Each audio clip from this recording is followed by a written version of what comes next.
Welcome to another episode of the NYC Godcast. Friends, thanks for joining us. We hope your week is off to a joyful and triumphant start. Mm-hmm. I did it already. Did you say goose? Goose. I hit the mic. That is a microphone. Oh, that changes everything. It really does, because you shouldn't talking to gooses that way. So what big plans do you guys have for this coming week? Oh, man. When? Man. Oh, Oh, man. when? Oh, man. You're going to cry in the corner. I have to work all week. Actually, I do have Friday off, so that's nice. That's good. Do you have Friday off? I do have Friday off. What are you doing to the children? I thought you said, what did you do to the children? So, I don't know about anyone else, but like for me, it feels odd having Christmas on a Saturday. That's what I said. yeah. Like I don't. Are we allowed to refer to you? CJ's in the room. Oh, that's I my know. bad. I was like, wait, I just do they pointed know right he's there? CJ. Well, anyways, this week is Christmas. We hope you all are excited for the most wonderful time of the year. Yep. So, as y'all know, we're in the middle of our December series, The Baby Born in Bethlehem, and I feel like it's been like a mini series. Like it's been because our live episode, but it's a good series. And so we've been talking about what we rarely consider, and that's the fact that Jesus was 100% man. He was completely man, but he was also 100% God. So Jesus got 200%. Wow. I don't even know if you can see that. Wow. But we learned that Jesus humbled himself and he became a man so that, as Jayme talked about on our last episode, so that he could relate to us. He could be our relatable redeemer. Kudos for your double R's. It was a group effort. It was a group effort. Oh, good job. Good She's work. like, what does start with? She's like, Redeemer, but what starts with there? I'm like, Relatable. Yes, that's no, good. I did the relatable part, Oh, I I thought think. you did. She just wants to give you all the credit. I want to give you all the credit. No, I don't remember which word I did. So we talked about Jesus being our relatable redeemer and how he knows what we're going through because he went through it. He started at infancy, right? He started as a baby and then he worked his way through it. But literally God in diapers, right? That's what we've been kind of talking about. Like, that's uncomfortable. I don't like that. God in diapers, God sipping a bottle, so to say, needing to take naps, right? God needing to nap. I can relate to that. I can relate to that. Even as an adult, he's still doing Right. It's true. On boats.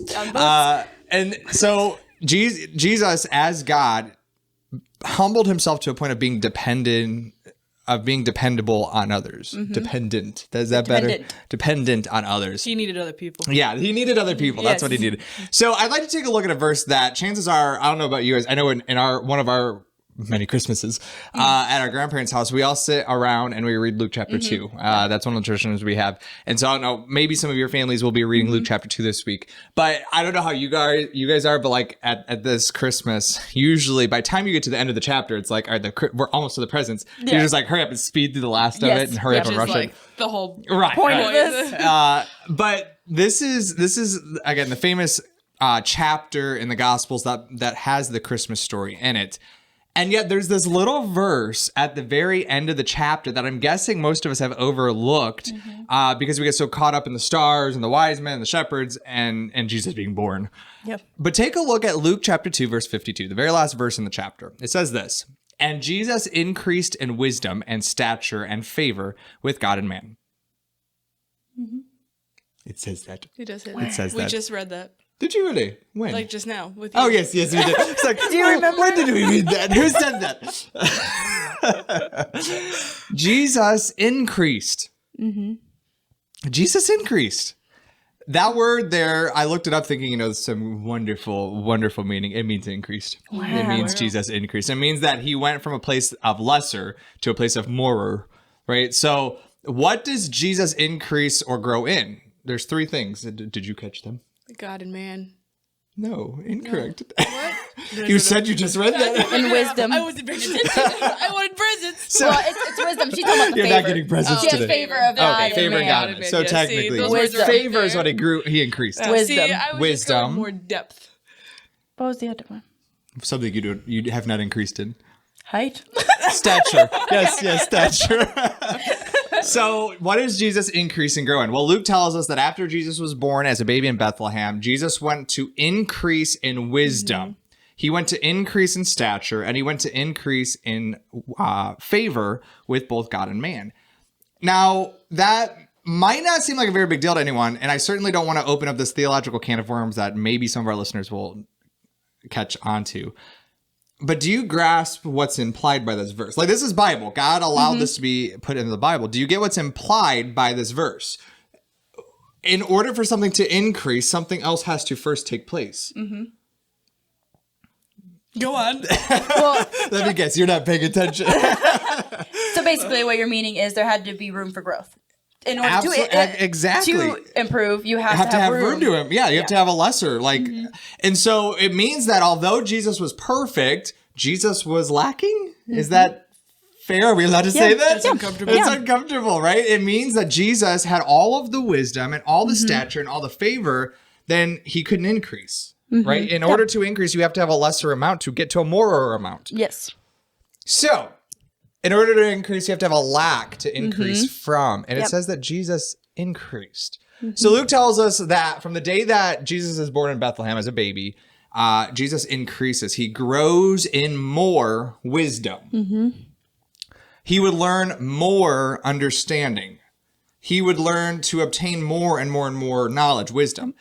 And my favorite saying about the difference between knowledge and wisdom, you guys have probably heard this before. You may have even Is it said the this to me. tomato? It is the tomato. That to me, that's very clear. The difference between knowledge and wisdom is knowledge tells us that tomato is a fruit. Wisdom tells us not to put it in fruit salad. Yes. And so what is this saying? It's saying that Jesus increased in wisdom. He increased in his fruit salad making abilities, right? So to speak. That is not quite biblically accurate, but do you realize that Luke is telling us that there was a day when Jesus didn't have the wisdom not to put tomatoes in? Yeah.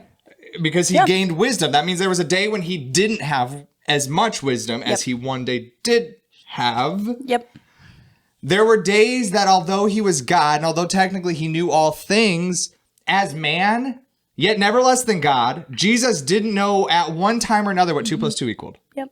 Is that allowed? Like, I'm like, well, but do you understand my complexity? Like, I don't, there was a time when he didn't grasp the Bible cognitively. He couldn't as an infant, he could not grasp the Bible to the depth that he would at his, so he increased in Bible wisdom, though he was God and knew all. Is that what the verse means? Well, that's the 100%, 100%. Right, you can't be a man unless you have a lack. Yeah. But he has no lack because he's also 100% God. I don't. Maybe this is just a perplexing podcast. Maybe we should change the title to that. But Jesus, that's really what it is. It really is. Jesus didn't know not to cross the road without looking both ways at one point in his life. Jesus struggled with making tough choices and tough decisions in his life. Why? Because he hadn't yet increased and grown in wisdom. So do you think that means that so I kind of talked about this last week, like the whole thing of when we put so much pressure on ourselves on certain items, we consider it sin. So like it's the whole thing of it's the drop the plate. If you drop the plate, it's like it's not a sin, but it's not perfect. Right. But Jesus also had those things. Right. So like the things that we are categorizing as sin aren't necessarily sin. They're just mess ups in our life. Yeah, it's just a lack. Yeah, it's just a place to increase from. Yeah. And that's really that in a nutshell, Jayme. That's the whole podcast. Thanks for sorry. just cutting me off at the throat. Sorry. We're done. We're done. Goodbye, friends. Perplexing podcast over. Past. Okay, forget it. So that really is the whole point, though. A lot of times I think we look at our struggles and we look at our lacks and we look at our places where we have a decrease or a need, and we think, why can't I just be perfect like Jesus? Yeah. But perfection by definition is maybe more of a lack of sin, but not a lack of need. But is you have that to go through the experiences to learn Yes. those right? things. Because how often would that be? We say he's a relatable redeemer, but if he never knew what it was like to have a need, if he never knew what it was like to lack, if he never knew what it was like to learn and increase, he couldn't relate to us. It wouldn't mean anything. Because listen, lacking wisdom is a major part of life. Yes. And it always will be, right? Having that lack is just a part of need. So Luke writes that Jesus would increase and he would grow in stature. So, meaning that there was a time in the life of Jesus when he was height challenged, Jayme. Wow. You can relate. See? Yay. Relates in all things. Who knew you were so Christ-like? It didn't stay that way, Jayme. Catch up. There was a time when Jesus height is a sin. What? I said, I like how you laughed and then you're like, what? Well, I didn't. My height is a sin. There was a time when Jesus couldn't reach the cookie jar on the top shelf. Yep. Like he was height challenged. He was staturally challenged, lacking. So maybe he was picked on by the neighborhood kids of Bethlehem or Nazareth, or maybe he was put in a cardboard box and left in a field. I doubt it. You have to poke holes in it first. That may be a sin. Jesus had to go through. Catch this. This is like it's uncomfortable thing that God in babies or diapers as a baby. Yep. I mean, he wasn't a baby too, but you know what I mean. That's awkward. But then think like almost even more uncomfortable is the fact that Jesus had to go through adolescence and preteen. Yeah. Jesus had to go through puberty. Are we allowed to say that word? The puberty perplexing podcast. They will never tune in ever again. I don't know what it is. Maybe Jesus went through a chubby stage. Is that allowed? Like, that's not a sin. Short and chubby. Like, I don't know. I'm not saying that disrespectfully, but what I'm trying to get across is... He didn't know how to ride a donkey. Because they don't have cars. Okay, So. I thought you were going somewhere with that. No. And I'm not saying that disrespectfully, but what I'm getting across is in order for him to grow in stature, in order for him to grow physically, he had to have a lack physically to grow from. Yep. And so, just like every other person on the planet, God as man allowed himself to go through the cycles of life, the growth process of life. He was able to grow in age and grow in maturity and grow in stature. But beyond, this is what really blows me away. Beyond growing in wisdom, beyond growing in stature, maybe the most shocking of all of the facts found in this verse is the point that Jesus actually increased and grew in favor with God and man. Like, at this point, my gears have been stripped. Yep. Now, thinking that Jesus increased in favor with God, the engine's blown up and it's at Goodwill. I don't know. I don't know what you do with blown up engines. But... I don't think it's even a Goodwill. Okay, see, that's how messed up it is. I just don't know. A junkyard. Okay, well, I've been to some Goodwill. But do you see, like, that strips every gear I have. How could Jesus, who's perfect, how can he grow in favor with God? Like, I almost get the man part because, like, we're in the scriptures and, like, it says the crowds grew and they, chased him. So I kind of get that part. But, like, how can he grow in favor with God? Because he was God, but he also was perfect. And but you have, in order to grow in favor, you have to have a lack of favor. I don't know. I feel like I may be terminated after this podcast. Okay, so mainly for saying puberty podcast perfection, but like if you think about it, though, God loves all of us. But you grow in favor in him in your Christianity. Right. So, like, even though from the get-go, like, God loves that lost person, but they get saved, and then they start living for him, they grow favor in that person. Do you know what I mean? Right. So, like, I guess that kind of... I guess that's... And that, again... Sorry. But... See how quickly she says I know! There's a reason I'm only on every third episode. They don't invite me here very often. So... That wasn't really a joke. I was completely honest about that. I was laughing because it was awkward. It was true. He's like, he's caught on. So Jesus grew in favor with God. He learned how to do more and more of the will of God. And I think that's kind of what I was saying with Jayme. Like, it wasn't that Jesus sinned, and so because he stopped sinning, he got more favor. It was that he learned to do more of the will of God, and so he increased in favor. And then he learned to do more of the will of God and increased in favor. But he always was sinless. Yep. But there was a point in his life where he was doing more of the will of God than he was before. You know what I mean? Well, I think that's the thing is, like, there are things that people choose to do in their Christianity that aren't necessarily sins. Right. They don't have to.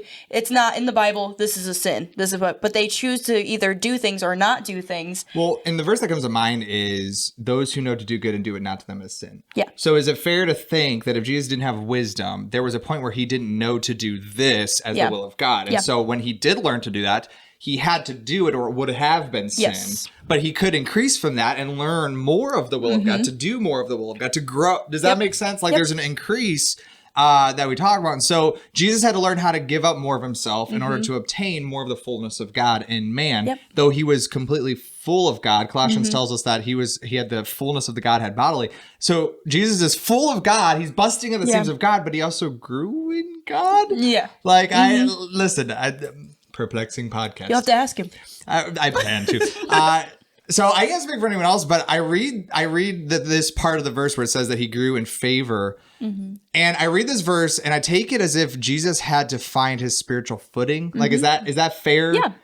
I feel like that's not something we're allowed to say, but I feel like that makes him all that more relatable because like if he was just like top dog instantly. Like, we can't achieve that. Well, and but is that not how we look at him? Yeah. Like, and I think that's why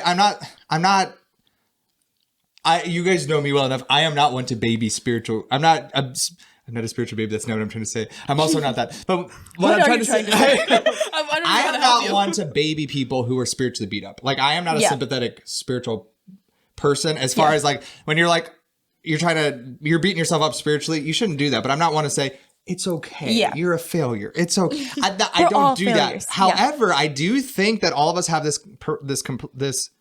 Why are words hating me today? We all have this propensity. That's the word. Because the words I you're choosing. told you that would happen.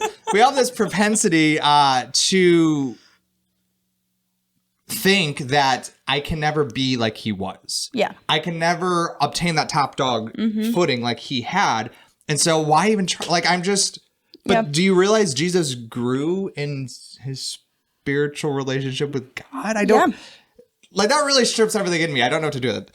What are we going to do about the mouse on the floor? If I touch it, I hit the goose, so... You can use your toe. Oh. Lipper little mouse. Okay.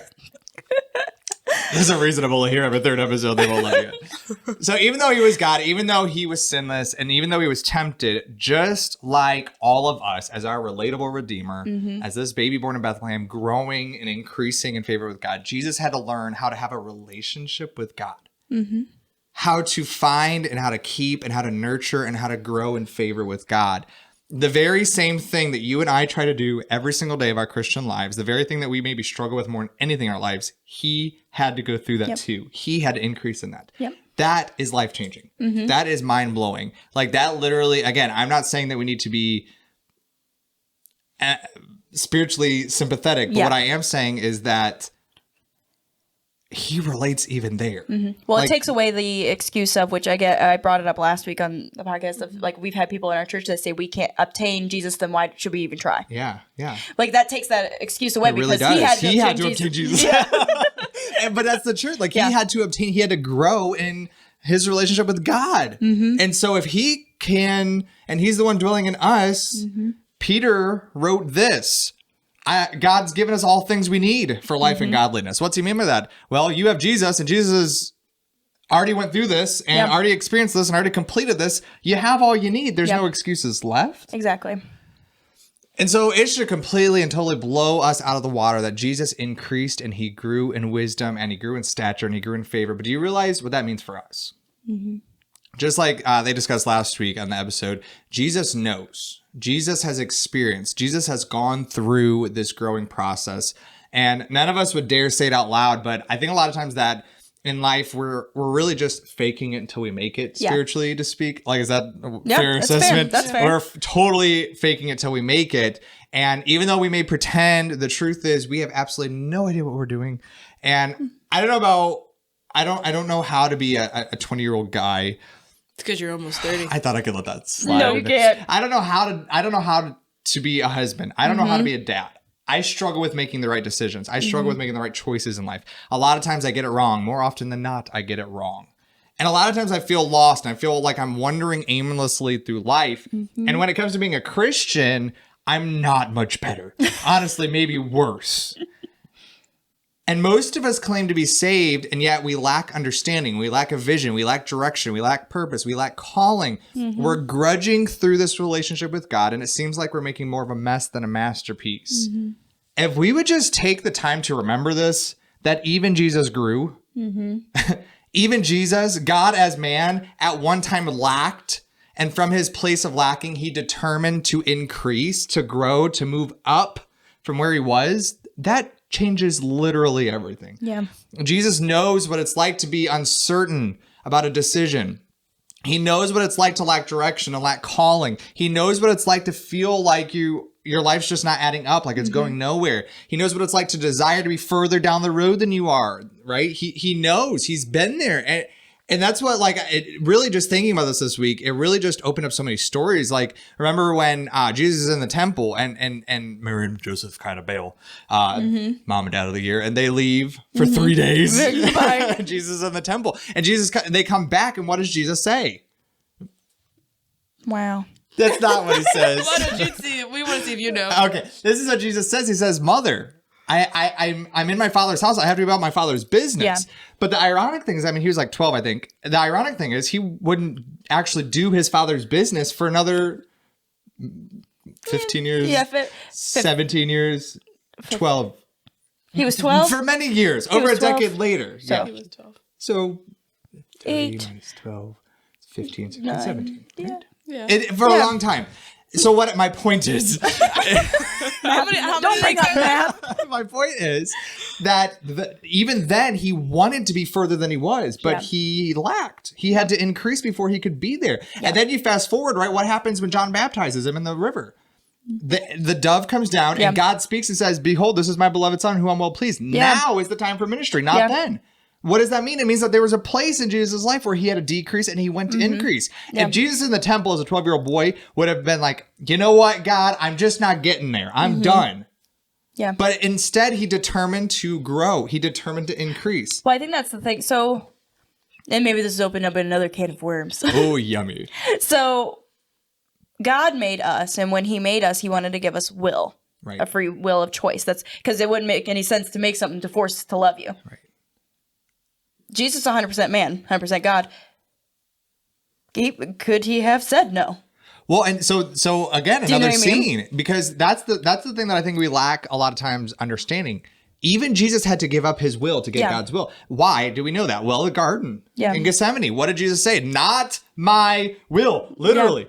Verbatim. Yeah. Those three words. Not Jesus said, not my will. What's that mean? In red letters. Yeah, literally. And so what does that mean? That literally means Jesus had a will that he had to lay down in order to get God's will. Because if the whole point is he wanted us to choose him, he wanted us to choose God and not love him just because he's forcing us, then why would he send something that is default? Right.